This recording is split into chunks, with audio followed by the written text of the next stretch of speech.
porque tú no estás explotando. Mierda, marico, se prendió el peo en esta mierda, ¿oyó? Huevo.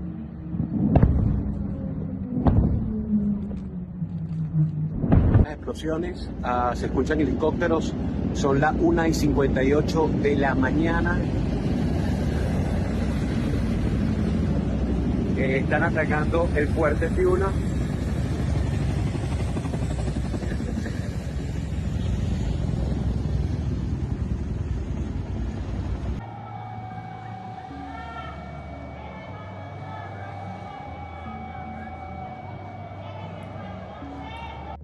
Hey everyone, welcome to Declassified Expose. Today, we're diving into something that's got everyone talking. The US military's recent strikes on Venezuela, the capture of Nicolas Maduro, and President Trump's announcement that America is essentially taking over the country for now.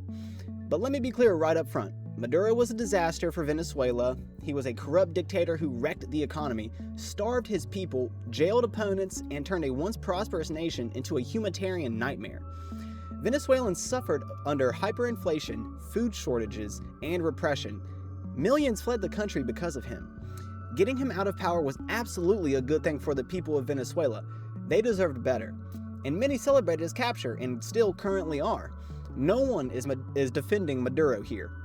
He was hated by his own citizens for a very good reason. Many very good reasons. But here's where it gets complicated. On the surface, this might look like a win for freedom, but if you dig deeper, this isn't really about helping everyday Americans. It's a regime change operation that drags us into another foreign mess, costs us billions, risks our troops' lives, and serves interests that aren't ours. As someone who is America first all the way, I see this for what it is. It's a betrayal of the promises to avoid endless wars, a repeat of past disasters, and a move that primarily benefits foreign powers like Israel, not hardworking folks here at home. We'll break it down step by step.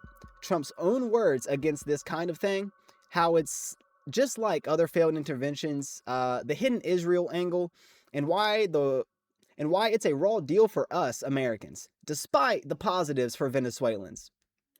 All right, let's start with the basics. Donald Trump ran his campaigns both times on a simple message: no more stupid wars, no more nation building, and no more wasting American blood and treasure on regime changes that blow up in our faces. Remember 2016? He hammered the establishment for Iraq and for Libya, calling them total disasters.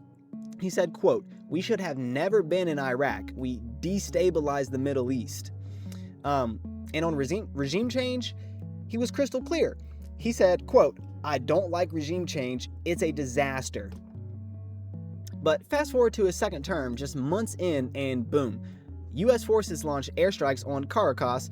Delta forces snatches Maduro in the dead of night, and Trump stands at Mar-a-Lago saying we'll run Venezuela until a transition happens. He even talks about getting the oil flowing with American companies stepping in.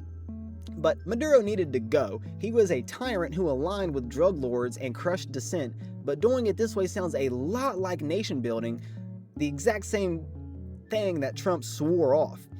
During his first term, he floated ideas about Venezuela but pulled back because he knew the risks. Now, with advisors like Marco Rubio pushing hard, we're knee-deep in it. This isn't about draining the swamp, it's refilling it with more foreign entanglements. Trump promised to focus on our borders, our economy, our people. Instead, we're playing global cop again. And guess who foots the bill? Not the elites, it's you and me, the taxpayers. But this Venezuela move isn't new. It's a rerun of America's worst foreign policy blunders. Even when the target is as bad as Maduro, who Venezuelans overwhelmingly reject in polls and protests, these interventions rarely end well. Let's look at the track record. Take Iraq in 2003. We toppled Saddam Hussein, another brutal dictator who gassed his own people and invaded neighbors. Getting rid of him seemed like a no-brainer for the Iraqis at first. But what happened? Chaos, civil war. ISIS rose from the ashes, over 4,500 American lives lost, trillions spent, and Iraq is still a mess. Oil? Sure. Companies profited, but the gas prices didn't drop on average for Americans. It just lined the pockets of the executives. So who really won there? But then in Libya in 2011, Obama and Hillary Clinton pushed regime change on Muammar Gaddafi, a madman who sponsored terrorism and oppressed his citizens. Libyans initially cheered his fall, but the country turned into a failed state. Open-air slave markets, terrorist havens, and endless militias fighting. No stable government, massive refugees crises spilling into Europe, and for us, more instability in the region. Higher defense spending to clean up the mess. Like, it was awful. Absolutely awful. Like, Libya was one of the biggest failures in U.S. history. Just look into it. And also, don't forget Panama in 1989. Bush Sr. invades to nab Manel Norigua, a drug trafficking thug who betrayed his people. It was supposed to be a quick operation, and the Panamanians were so glad that he was gone, but it led to years of involvement, corruption scandals, and no real win for American security. These interventions always start with quick and easy, but they always end in quagmires every single time, even when the ousted leader is undeniably evil. Then Venezuela's shaping up the same. Maduro's gone, and good riddance for the Venezuelan people who endured his rule, but what's next? The opposition's fractured. Marina Corina Machado is in exile, pushing for power, but the Chavismo loyalists in the military aren't vanishing overnight. We've seen reports of Venezuelan officials defying the U.S., vowing resistance. This could drag on like Afghanistan, where we spent 20 years and $2 trillion for nothing. History screams, regime change doesn't work. It creates power vacuums, breeds resentment, and costs us dearly in the long run. Now zoom in on Venezuela. Maduro was undeniably bad. He wrecked the oil industry through corruption and mismanagement, leading to blackouts, medicine shortages, and a GDP collapse of over 75%. Venezuelans definitely didn't like him. Polls showed his approval ratings were in the single digits, and massive protests proved it. Removing him opens the door for a real change there, and that's a positive for the folks that have suffered so much.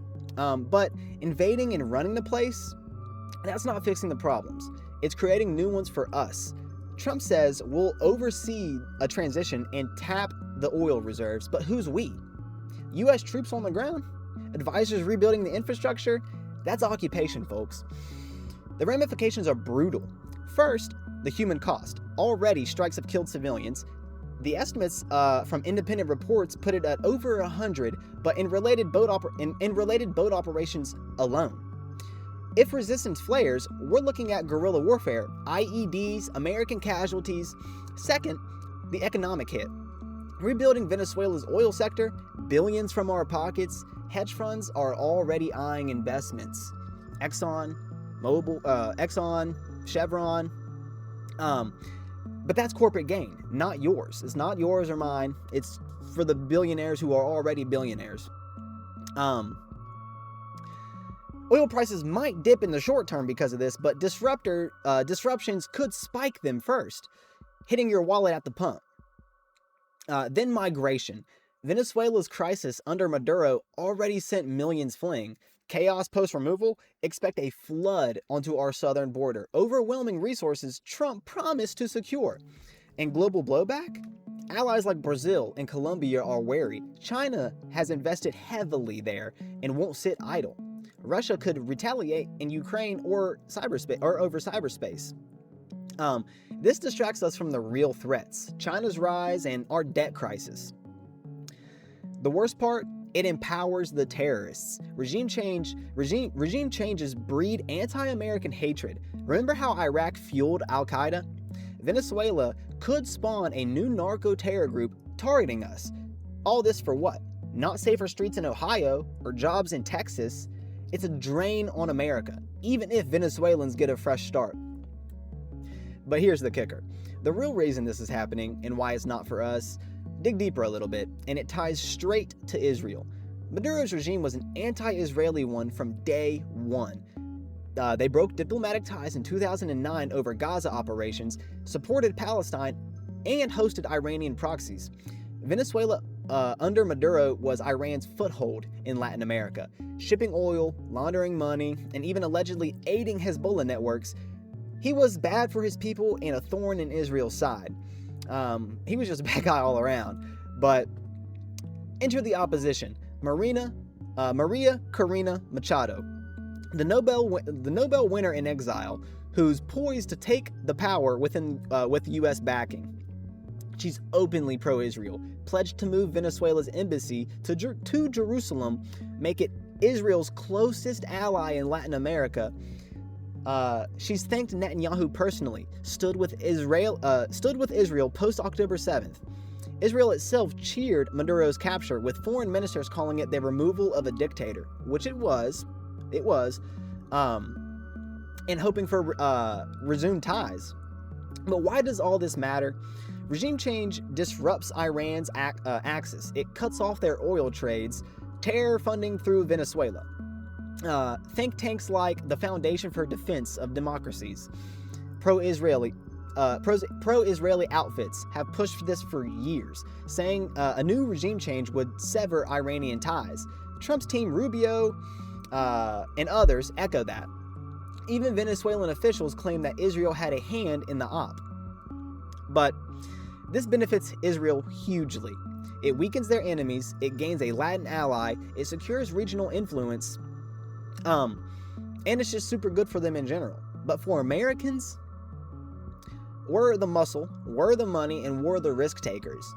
This is foreign policy hijacked, putting Israel's security over ours. America first means our interests first, not being a proxy in someone else's fight. But tying it all together, this regime change is poison for Americans. Sure, Maduro was a monster to his people, and ousting him helps Venezuelans 100%, but it doesn't really help us in any way. Financially, it's a black hole. Trillions potentially, like Iraq. While our infrastructure crumbles and debt hits $35 trillion. Militarily, it's a risk for it risks lives for no gain. Troops bogged down in Caracas instead of defending our homeland. Economically, oil profits go to Chevron and Exxon executives, not us, not reducing our bills. We've got plenty of domestic energy. We don't need Venezuelan crude bad enough to invade their country and regime change their government. Migration surges will strain welfare, schools, hospitals, and contradicting Trump's border wall promises. Security-wise, it invites attacks, cyber and terror attacks, from Maduro's allies like Russia or Iran, distractions from China, who's eating our lunch in trade. And morally, we're hypocrites. I'll tell you that. We are hypocrites. Preaching sovereignty while toppling governments, that's not making America great. It's making enemies. But America first means focusing inwards, securing borders, a strong economy, no endless wars. This Venezuelan adventure betrays that. It's elite games, oil barons, foreign lobbies, while we pay the price. But in conclusion, the U.S. invading Venezuela is not a victory for us. It's a trap. Maduro was awful, yes, and his removal is great for the Venezuelans, yes, who they definitely despised him, but it breaks Trump's no war pledge, repeats history's failures, and serves Israel's agendas over ours. And it hammers Americans with costs we can't afford. We need to demand better. Pull back, leave Venezuela, let them figure it all out. We captured him, we overthrew him, let them figure it out. We don't need to stay there and run their country until somebody is brought into power. We don't need to do that. But I wish we could just let the Venezuelans focus on their mess and we focus on ours. But that'll never happen. But like I said, if you guys enjoy this type of content, if this resonates with you in any way, shape, or form, like, subscribe, share, comment, turn on the notifications. I really appreciate every single one of y'all. Let's keep this conversation going. Thanks for watching. Stay strong, America. Stay blessed. Declassified Expose out.